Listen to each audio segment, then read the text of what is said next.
conquistá-las.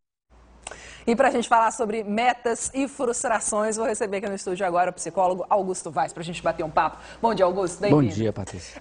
Primeiro, vamos falar sobre essa questão de 2016. Antes de chegar nas metas, eu acho que esse ano, convenhamos, muita gente vai concordar comigo, foi um ano difícil.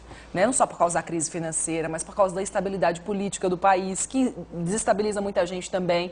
De maneira geral, acho que as pessoas estão sonhando mais, pedindo mais melhoras por causa desse retrospecto ruim, concorda? É por aí? É notório que existe um sentimento forte instalado de insegurança e de instabilidade. E com isso as pessoas sonham. Eu não sei se elas sonham mais, mas elas talvez sonhem com o que não estavam sonhando antes, que é ter o retorno da segurança e o retorno da estabilidade. Eu acho que é curioso que eu estou vendo muitos comentários de pessoas falando: acaba 2016, pelo amor de Deus, né? Tá em tempo de acontecer um monte de coisa ruim. Como se no dia 1º de janeiro fosse acontecer um milagre generalizado e as coisas fossem mudar magicamente? E isso talvez frustre as pessoas. É que, na verdade, Patrícia, nós seres humanos temos uma necessidade. Eu digo que nós temos uma necessidade trina, de início, meio e fim. Sim. Nós precisamos disso. O nosso cérebro necessita iniciar, meiar e finalizar períodos. Então, essa questão de calendário, de data, onde a gente tem início, meio e fim, o ano começa, meia e finda, isso facilita para nós, seres humanos, programar, realizar. Mas também, ao contrário, quando a gente programa e a gente não cumpre, quando a gente sonha e não conquista, isso causa dificuldades, até mesmo tristezas, né? Está permitido sonhar um pouquinho mais para 2017? Não, claro, sonhar sempre é bom. Agora, eu concordo com o terapeuta antes falando de que a gente precisa sonhar, lembrando que nós também somos seres racionais. Né? Nós vivemos no mundo da emoção, mas nós também precisamos entender e sonhar dentro de uma realidade possível. Né? E se a gente sonhar fora dessa realidade, entender que esse sonho pode não se concretizar. Vamos para a prática? Quem fizer esse plano aí de ano novo, seja emagrecer, como a gente viu na reportagem, ou então conseguir um emprego, algumas coisas estão simplesmente no nosso controle, outras nem tanto.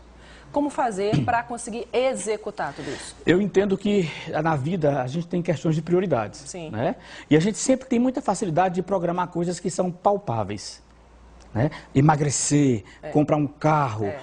Mas se a gente pensar e trabalhar as coisas emocionais, as coisas psíquicas, como melhorar minha autoestima, como a doutora estava falando antes.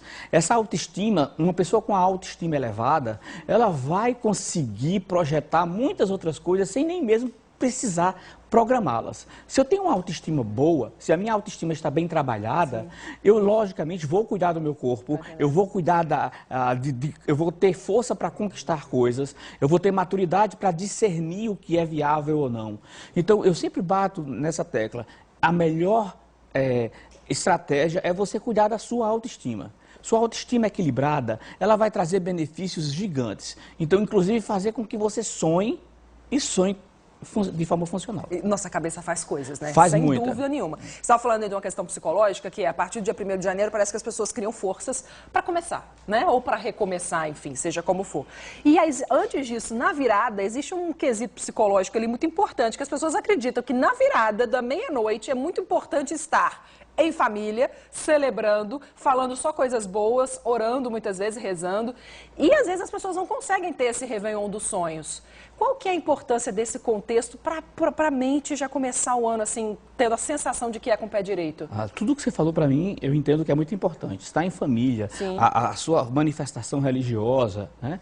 Mas é preciso entender que essa passagem é só a passagem de um dia para outro. Essa magia, ela é importante. Nós precisamos dessas magias na nossa vida. Elas trazem colorido para a nossa vida, trazem motivação. E nada disso é ruim. Mas é muito comum, no mês de janeiro, Patrícia, em consultório, a gente escutar essas frustrações. É mesmo? Eu esperei tanto que depois da virada do ano, e a pessoa não entende que só foi a passagem de um dia para outro. Cultua tudo isso. Mas entenda, essa passagem é uma passagem figurativa. Já que falou de consultório, no seu consultório, você percebeu que esse ano as pessoas estão mais tristes por conta de todo o contexto brasileiro? E, além de tristes, desesperançosas. É mesmo? Isso é ruim, perder a esperança é ruim. Isso é muito ruim. Talvez seja o pior. Esse ano foi um ano de desafio, principalmente em pessoas que já estavam passando por dificuldades e que estavam começando a se reerguer e levaram alguns baques. E foi muito marcante a ansiedade. O nível de ansiedade cresceu bastante. E como é que é a saída para isso? Como é que é pensar positivo? Não é simplesmente, talvez, algo que a gente possa, a partir de hoje, vou pensar positivo. Como reverter isso? Eu entendo, porque eu entendo que pensar positivo é interessante. Sim. Mas não é o pensar positivo de que eu pensei e vai dar certo. Entendi. A vida não funciona desse jeito. Né? Eu tenho que pensar positivo para que meu corpo reaja de forma positiva. O corpo físico também precisa estar bem. Então, quando eu penso positivo, eu desfoco do problema, mas eu foco em achar soluções para este problema. Isso dá uma motivação porque você começa a perceber que as coisas podem se tornar realidade. Então, eu entendo que a questão mais importante é você trabalhar o seu corpo inteiro, biopsicossocialmente, de forma que você possa achar soluções para aquilo que está te perturbando. Quando você começa a achar caminhos, você consegue andar. Se você não vê os caminhos, você pode, inclusive, procurar um atalho, e isso torna-se mais difícil. A gente não quer deixar ninguém em casa depressivo e achando que as coisas não vão realizar em 2017. Ao contrário, a gente quer inclusive mostrar que muita gente, apesar desse ano ruim, conseguiu cumprir aquilo a que se havia proposto no começo do ano. Vamos ver uma reportagem mostrando bons exemplos assim? Olha só. Enquanto a maioria está torcendo para 2016 passar logo, tem gente só com motivos para comemorar. Valesca conseguiu quase tudo que planejou no ano passado. Graças a Deus, 2016 foi o meu ano. Um ano de muitas realizações pessoais e profissionais. De janeiro para cá, ela pediu demissão da clínica onde trabalhava, abriu o próprio espaço, fez 2 especializações na área e o retorno financeiro superou o que era esperado. Mas para tudo dar certo, foi preciso se planejar muito e correr atrás. Para que a gente consiga isso, a gente precisa traçar primeiro muitos objetivos, porque não é fácil. É muito gasto e, assim, você tem que fazer tudo muito detalhado para que dê certo. Ganhar mais trabalhando menos. Parece mentira, mas foi exatamente o que aconteceu com ela. Conta o segredo aí, Valesca. A primeira coisa fundamental é fé em Deus. Se você não tem fé em Deus, você não consegue realizar nada na sua vida. E segundo, muita disciplina, muita perseverança e acreditar em si mesmo. Eu sempre acreditei no meu potencial. E como se não bastasse, esse também foi o ano das viagens. Foram 3. Recife, Natal e Buenos Aires, na Argentina. As fotos estão aí para provar.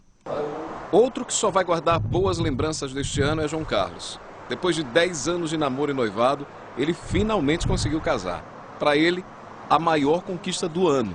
A gente conseguiu uma grande conquista esse ano, que foi realizar um sonho nosso de nos casarmos, né? 10 anos de relacionamento. Era tempo, né? Era tempo, bastante tempo. E foi uma conquista suada. Só deu certo depois que o casal conseguiu comprar um apartamento.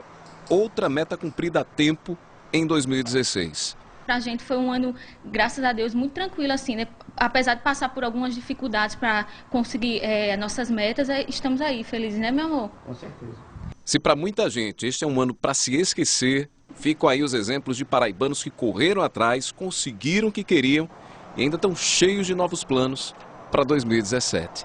O ano de 2017 vai ser mais para ter uma vida ainda mais tranquila, manter o que eu consegui e inovar. Qualidade de vida. Qualidade de vida, exatamente. Curtir um pouco mais essa lua de mel que a gente ainda está vivendo, para, quem sabe, pensar num futuro herdeiro, né? 2017, né? Já em 2017? Quem sabe? Finalzinho, né? Um dá uma olhadinha pro outro, não é? Não é? Tá tudo certo? Não é esse o plano? Maravilhoso. Agora, Augusto, eu acho que nessa reportagem, assim como quando a gente vê novela, por exemplo, aí vê a pessoa alcançando, conquistando alguma coisa. Você pensa, nossa, pediu demissão, abriu uma empresa, tá rica, trabalhando menos, ganhando mais, tá ótimo. Parece que não houve um trabalho, um processo de conquista aí. E muitas vezes tem que insistir, tem que persistir, né? Não é assim, não cai do céu. A persistência, Patrícia, junto com a resiliência, são fatores importantíssimos, né? Esse ano aconteceram algumas coisas interessantes com toda essa mudança do nosso país. Eu percebi no consultório que eu precisava trabalhar com meus pacientes a questão de fazê-los conseguir coisas a curto prazo. A ter projetos menores, para que eles pudessem entender que, alcançando um, alcançando o outro, eles podiam traçar metas maiores. A gente precisa se acomodar no sentido positivo de que, se eu tenho um projeto a longo prazo e esse projeto vai demorar a se concretizar, em situações de instabilidade, isso pode me dar um certo desânimo de que eu não estou conseguindo nada. Mas quando eu posso continuar com esse projeto a longo prazo, mas também estabelecer projetos com objetivos de curto prazo. Isso vai fazendo com que eu perceba de que eu sou capaz, de que eu continuo capaz. Motivação, né? E isso motiva. E para mim, desistir é uma questão de só quando não dá mesmo. Quando eu percebo que aquele processo não está caminhando, desistir também, às vezes, é uma vitória. Não é? As pessoas falam da desistência como se fosse algo ruim. A desistência tem seu lado positivo. Sim. Por exemplo, se eu estou num relacionamento muito ruim, se eu estou num emprego que eu não estou satisfeito, sair desse relacionamento, sair desse emprego faz importante. Como também, se eu percebo que meu relacionamento é um bom relacionamento e se meu emprego só está passando por uma situação difícil, é bom persistir e ser resiliente. Saber então, dizer não é muito importante o também. que eu amo, o que me fez me apaixonar pela psicologia é porque ela trata o ser humano como ser individual. Sim. Então, cada pessoa tem que entender os seus processos e tem que entender por onde ela tem que caminhar. Isso não vale para um grupo, vale para a pessoa. Augusto, obrigada pelo papo. Opa. Tomara que motive muita gente em 2017. Feliz ano novo, viu? Feliz ano novo. Até o nosso próximo papo. Muito Até obrigado. lá. Até mais.